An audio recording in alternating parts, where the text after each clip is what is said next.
সারা জাগিয়ে শুরু হলো 3 দিনব্যাপী রাজ্যভিত্তিক 63তম সুব্রত মুখার্জি কাপ ফুটবল প্রতিযোগিতা। রাজ্যের সব জেলা থেকে প্রতিযোগীরা অংশ নেয়। বৃহস্পতিবার রাজধানীর উমাকান্ত মিনি স্টেডিয়ামে অনূর্ধ্ব 15 বালক বিভাগে আসরের সূচনা হয়। 8 জেলা থেকে খেলোয়াড়রা আসরে অংশ নেয়। 3 দিন ব্যাপী আসরের উদ্বোধন করেন ত্রিপুরা ক্রীড়া পর্ষদের সচিব সুকান্ত ঘোষ।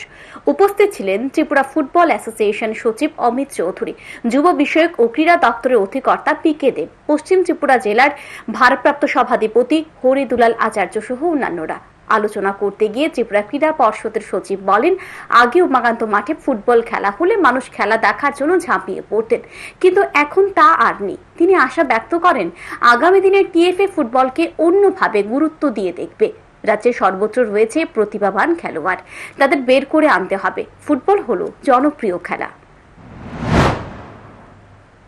আমি আশা রাখি টিএফএর কাছে যে আগামী দিন ওনারা ফুটবলটাকে নিয়ে অন্যরকম ভাবে গুরুত্ব দিয়ে দেখবে। আর পাশাপাশি ত্রিপুরা রাজ্যের প্রত্যেকটা স্কুলে প্লেয়ারদের বলব যে প্রত্যেকটা স্কুলে গিয়ে প্লেয়ারদেরকে বের করে নিয়ে আসা, কারণ আমাদের রাজ্যের প্রত্যেকটা জায়গাতে প্রতিভাবান প্লেয়ার আছে। তবে ফুটবল কিন্তু একটা জনপ্রিয় খেলা, এটা অস্বীকার করা যায় না।